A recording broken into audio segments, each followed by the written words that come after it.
Good morning, everyone. This November will be the most important election in our lifetime.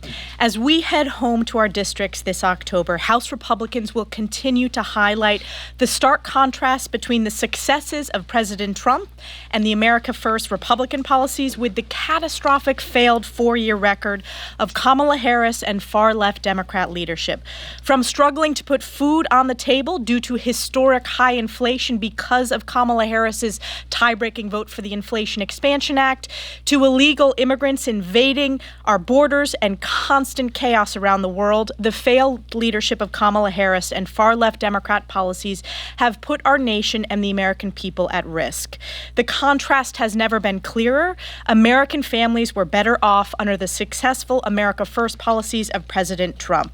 With strong Republican leadership across the board in Washington, that means a Republican Senate, a Republican House, and President Trump in the White House, we will be able to implement the successful America First agenda to secure our borders, to get our economy back on track, and return to the successful peace through strength national security policies.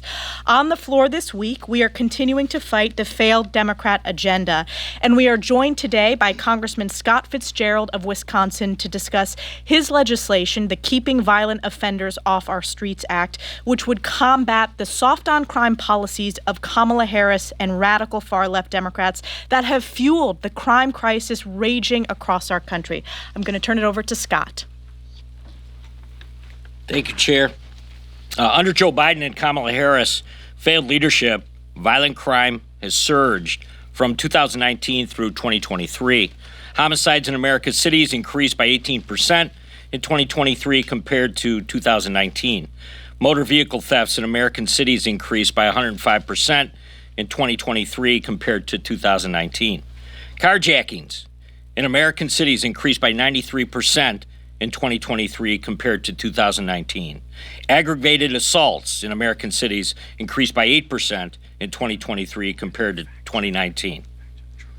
My bill, the Keeping Offenders Off the Street Act, protects our communities by making a small but very important change to define bail bonds as an insurance product so that they may and must comply with federal insurance fraud laws and background check requirements. This change would also bring charitable bail funds under state insurance regulation, giving states the ability to better scrutinize the use of these funds. We've seen charitable bail funds, in particular, grow out of control following the George Floyd riots. The Minnesota Freedom Fund saw revenues increase to $42 million between 2019 and 2020. No doubt benefited from Senator Kamala Harris tweeting and encouraging her supporters to help fundraise for the group. Of course, we now know that the fund bailed out at least 65 violent offenders. They were awaiting trial on felony charges involving violence, physical threats, or sex crimes. This will bring needed oversight to this organization. There's 90 of these funds right now nationwide, and we look forward to seeing it pass on the floor this week. I'll turn it over to Congressman Emmer. Thank you, Scott. At this moment, the House Financial Services Committee is starting its hearing with Securities and Exchange Commission Chairman Gary Gensler. In an era where bipartisanship can feel scarce, Gensler has done such a terrible job running the SEC that he has managed to unite members on both sides of the aisle condemning his failed leadership. Gary Gensler has worked to consolidate his own power, even though it means crushing opportunities and, frankly, the financial future of this country. Rogue bureaucrats like Gensler are supposed to be working for the people, not reigning over them. He has wasted a large part of the SEC's resources to wage war on the crypto industry. The strategy, however, has not been successful for him as the SEC continues to lose again and again in the courts on its crusade against the digital asset innovation in this country. It's time for the SEC to return to its mission and protect opportunities for every American who wants to participate in the greatest capital markets in the world. Digital asset innovation is an important part of that. What Gary Gensler doesn't understand is fighting against crypto innovation in America isn't going to stop it. He is only going to push crypto innovation off of American soil. This is exactly how disasters like FTX occur. The United States should want digital asset businesses under its regulatory umbrella and purview so that we have a safer digital asset ecosystem. Many people are concerned that Kamala Harris would actually appoint Elizabeth Warren or Gary Gensler to be her Treasury Secretary, which would only make matters worse. Their mission to upend free markets, innovation, and global competitiveness would destroy our financial system.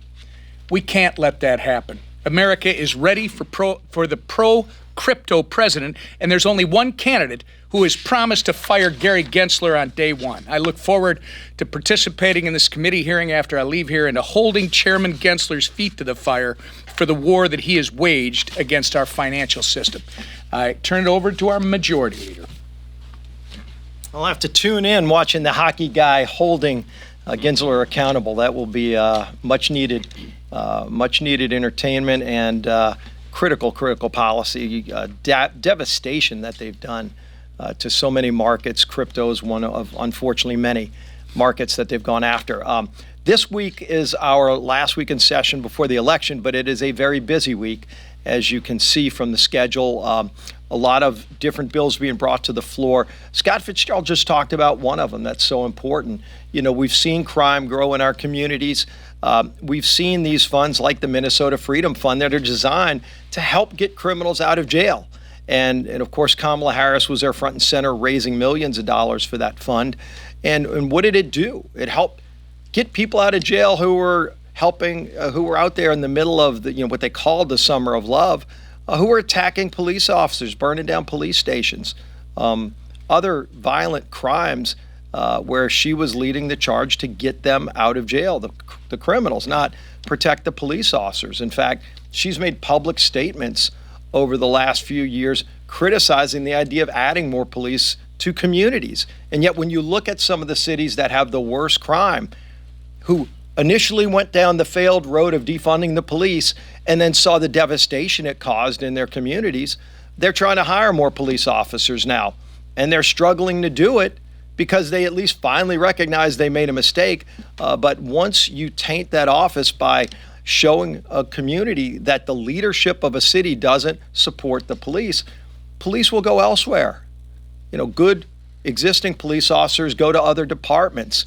Young people who want a career in law enforcement are not going to go to a place where it's so volatile that they know that the leadership of that community doesn't have their back. So they go to other places where they know that the local community will have their back.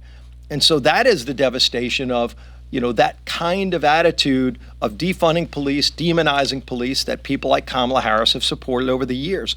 When we leave here to go across the country in October, and as much as we're going to miss you in this venue, maybe we'll come back every week, Mike. I don't know. We'll, do that once a week and see who shows up. But more than likely that won't happen. But we will see you out on the road if you're there. But when you go to swing districts where a lot of us will be, you see the same thing playing out in every community, whether it's a swing state like Pennsylvania, where it just was last week, or whether it's a community in California where they've got swing districts.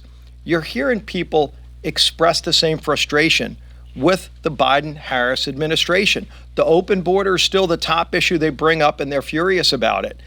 And yet Kamala continues to do nothing while she's over there in the White House. She could go walk in the White House today and ask the president to reverse his policies that opened up the border, but she won't, because she wants an open border. She's wanted that open border all her life. Again, she's on video talking about how she wants to legalize people who come here illegally. And then when she tries to express, well, maybe I'm now for a secure border, and she's pressed on it, she says, my values haven't changed. Her values are far left liberal. They've been that way her whole life. She wants to ban fracking. She hasn't changed her views on that. She wants to have an open border. Her views haven't changed on that either. You've seen her radical views. She cast a tie-breaking vote, as our conference chair Elise just talked about, to create the inflation that I hear about in every community I go to. higher costs at the grocery store, higher costs at the gas station. Those are a direct result of not just the Biden administration's policies, but Kamala Harris's vote. And I'm not talking about in the Senate, where she might have been with 60 other people. I'm talking about Kamala Harris's vote when it was a 50-50 tie. And it could have gone down with her vote, and we could have had lower inflation with her vote, but instead she used her vote to raise inflation, her tie-breaking vote that jacked up the inflation that's crushing low and middle income families today. Her tie-breaking vote, Kamala Harris, was the vote that doubled the size of the IRS. And now some of those new agents that they've hired are going after the waiters and waitresses, making them pay higher taxes on tips. And then she claims that she wants to get rid of the tax on tips, yet she sicked an army of new IRS agents after those very same waiters and waitresses. So what she's done has consequences. We're going to be talking about this contrast because Donald Trump wants lower tax rates. Donald Trump wants to secure our border, and he did it before. Donald Trump wants sound tax policy where lower and middle income families can actually benefit from the growth that comes with a healthy economy. Unfortunately, we don't have that today, but we had it when Donald Trump was president of the United States last time. And so when you look at all of those things, and not to mention, of course, he's always supported our men and women in uniform, and he'll continue to do that again. He'll stand up to the bad guys around the world. And right now, America is letting the bad guys around the world run roughshod over our allies and doing harm to America as well with no consequence. All that will change if we get President Trump back in office. And that contrast, I think, is going to be sharply shown through the month of October leading into the election November 5th. We're also going to vote today or tomorrow on the CR. And, you know, this is always a tough negotiation. The Senate wanted to try to spend more money, and our speaker stood up to the Senate and said, no, we're not going to do that. They wanted to play this Christmas Eve omni game that they used to play, having an omnibus dropped on Christmas Eve, and nobody's read the bill, and it just gets voted on, and everybody leaves town. We said no to that last year. And Mike Johnson, as Speaker, is saying no to that again this year, which is so important to say, you know, we're going to change the way Washington works. We passed over 70% of the spending bills out of the House. The Senate has passed zero. Not a single bill out of the Senate. And so how do you have a negotiation when one side refuses to do their job? And so we're going to continue to at least do our job, and that starts tomorrow on the CR. And with that, I'll turn it over to the Speaker of the House. Thank you, Mr. Leader.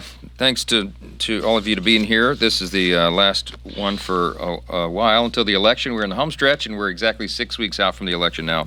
It'll be here before we know it. Can't get here soon enough from our perspective. Voters in Virginia, Minnesota, and South Dakota are already casting the first votes in the nation. They began that Friday, and in the next 2 weeks, there'll be a number of states commence early voting around the country. And yet, millions of Americans, as our majority leader was just articulating here, they have no idea where Kamala Harris stands on major issues, and they have no way to ascertain that because she refuses to sit down for real interviews. No tough questions have been asked. And so people are just left to wonder. I think that's a big reason that our team is going to win in November. I'm very confident about this. I believe we're going to keep and grow the House majority, win the Senate, and win the White House as well. And we're going to put Donald Trump back in the office. When the continuing resolution comes up on the floor this week, we expect that to pass by a wide margin. Let me just be clear. Everybody heard me here last week say that I thought the best play under the circumstances was the CR with the SAVE Act. It's about a 90% issue in the country, no matter where we are in the country. Everybody understands that only U.S. citizens should vote in U.S. elections.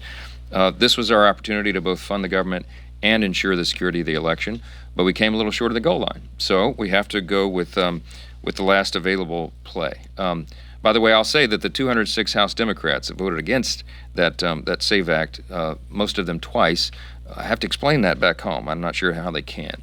But what we're going to do this week, as you know, is a very narrow, bare bones CR to do only what's absolutely necessary. As was noted, the Democrats wanted to load it up with billions of dollars in new spending, but we fought them off from that.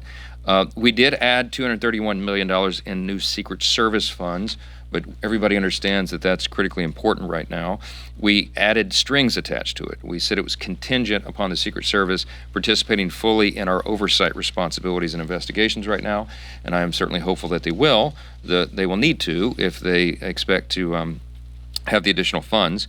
Also, we made sure that that was kept within the spending cap, so it's not new money, but that will help us. We did expand our task force, as you know, on the assassination to add the second assassination attempt, and I think that's really important. But overall, with the CR, as our leader just noted, we have broken the Christmas omni. And I have no intention of going back to that terrible tradition.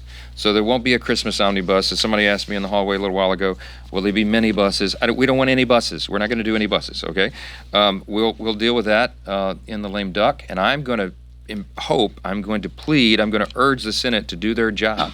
As Leader Scalise noted, they have not done that. This is Chuck Schumer's fault. It is not the House Republicans that we're in the position where we have to have a resolution to continue funding the government at the end of the fiscal year.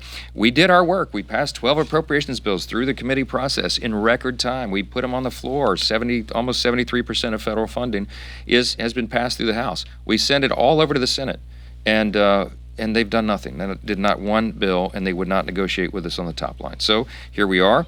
We loathe CRs as much as anyone, but this is the situation that the Senate Democrat leadership put us in. It would be political malpractice to shut the government down. I think everyone understands that, and so we hope that this will get done quickly and we get everybody back home to their districts to work and to the campaign trail. Speaking of political malpractice, Secretary Janet Yellen has a new op-ed out trying to tout the, quote, Biden-Harris economic success. Good luck with that. It's a piece of utter fiction, as the campaign is. They're running a campaign of fiction and not fact.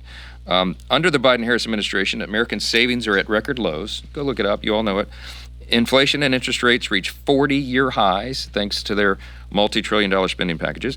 Home ownership for young families is now out of reach, and more than half of Americans currently can't afford a $1,000 emergency. I read a stat the other day. I might have mentioned this. It's been a couple weeks ago now. It's so sad. But GoFundMe, the website, said that the number of new pages opened to open GoFundMe accounts to prevent eviction from homes is up 40% over last year alone. We should just hang that on a banner at every Kamala Harris event. She aims to double down on all those failed policies that enabled these disastrous outcomes, and we are offering a different path. As I explained at the America First Policy Institute last week, we have an ambitious plan that will ensure that our economy and tax code incentivize prosperity for the American taxpayer and not this despair that the other team has wrought. With a unified Republican government, we will promote investment and opportunity. We'll prioritize America and our manufacturers and businesses. We'll reform education. We'll reinvigorate our energy sector. And we'll bring back fiscal sanity. The American people demand and deserve that relief, and we will hit the ground running in January to provide it. Two final notes. This week on the floor, we'll continue our work to confront Communist China. The Stop CCP Act is an important measure. 2 weeks ago, we passed 28 bills to protect our constituents, our infrastructure, and our intellectual property from the CCP. This week, we'll impose financial and visa sanctions on members of the Central Committee of the Chinese Communist Party. And even though these are some of the most malign actors in the world, it's worthy of note that the White House, the Biden-Harris White House, issued a preemptive veto threat. The American people should know that unlike the current administration, House Republicans will not treat China and Xi Jinping with kid gloves. Finally, I mentioned the task force. We've expanded the scope to the second assassination attempt. The first hearing will be Thursday. They've done a lot of work behind the scenes. They've interviewed dozens of witnesses. They've gathered thousands of documents. They've been doing the work to lead up to the hearing, and I know there'll be a lot of interest in that. We have to ensure that major candidates for president receive the same level of Secret Service protection as the sitting president. We've made that demand. We passed a bill on the floor to do it, and we need the Senate to make the same demand. We know the American people desire and deserve answers, and the task force is working around the clock to deliver them, and I expect all of you will be tuned in on Thursday to cover the hearing, and we'll talk about it after that. So I'll take a few questions. Mr. Speaker, do you commit to observing regular order in the certification process of the 2024 election, even if Kamala Harris beats Donald Trump? Well, of course, if we have a free, fair, and safe election, we're going to follow the Constitution. Absolutely. Yes, absolutely. Yes. Mr. Speaker, do you plan to meet with President Zelensky when he's here at the Capitol on Thursday? I don't know if it's on the schedule or not. Our Thursday is very fluid here, depending on the CR, so we'll have to see what happens. Yes, sir. Becky. Speaker, right now there's a hurricane headed toward the Gulf Coast. You and Majority Leader Solis from Louisiana, you're familiar with the danger of hurricanes. Can you talk a little bit about the decision to remove the disaster funding from FEMA from the CR from the first to the second? DIRF is fully funded. Yeah, the DIRF is fully funded, as the leader mentions. We're going to handle a lot of this in the lame duck. If we loaded up the CR with extra new expenses, it makes it more difficult for everyone to get over the line. Obviously, we empathize with everyone on the Gulf Coast because we get hit with hurricanes in Louisiana regularly. I'm grateful, and our prayer today is that this one does not concentrate on its strength. It looks like it might be a smaller level event. We certainly hope that's true. But this is part of the reason our schedule for the end of the week is fluid, because we've got a lot of Floridians. It's a big delegation. They're anxious to get home, so we'll see how that affects the schedule of the week. So, Scott. Thank you, Mr. Speaker. The New York Times reported yesterday, I'm sure you saw, that one of your members, Mr. D'Esposito of New York, reportedly was putting a family member as well as a woman with whom he was having an affair on the congressional payroll. Number one, was that wrong of him to do that? And number two, would you support an ethics investigation into the matter? Look, I'm not going to make any detailed statement on this because I don't know the details. I've been very busy the last 48 hours or so. I'm aware that there's this issue out there and these allegations. I haven't had a chance yet to speak with Anthony. He did, I'm told this morning, come out with a statement that the allegations are untrue. It's a partisan hit piece. That would not surprise anyone in a tight election cycle in a seat that's hotly contested. But he's been a very strong advocate for his district. I've been up there a lot. I know the people of his district, and they are great champions of him and he of them. And so what we're focusing on right now is getting the government funding situation resolved and headed home to win the election, and that's where I'm going to leave that. Yes, front row. Mr. Speaker, have you spoken with former President Trump about this CR specifically, and has he approved it, given that he said he doesn't want a CR without the SAVE Act in it? Yeah, no, what he was saying last week is the exact same thing that I was saying. He and I have been on exactly the same page. I saw a headline, I'm defying Trump. I'm not defying President Trump. I've spoken with him at great length, and he is very frustrated about the situation. His great concern is election security, and it is mine as well. It is all of ours. We are really seriously concerned about this, and we got to do everything that we can to ensure it. Congress, we passed the SAVE Act in the summer, and it's been sitting on Chuck Schumer's desk collecting dust. That is maddening to us. He understands fully, President Trump understands the current dilemma and the situation that we're in, and so there's no daylight between us, and I keep him apprised all the time of everything that's happening because he is our nominee for president, and he's going to be the next president. So we'll continue working closely together. I'm not defying President Trump. We're getting our job done, and I think he understands that. So thank you all. Appreciate the time. We have this weapons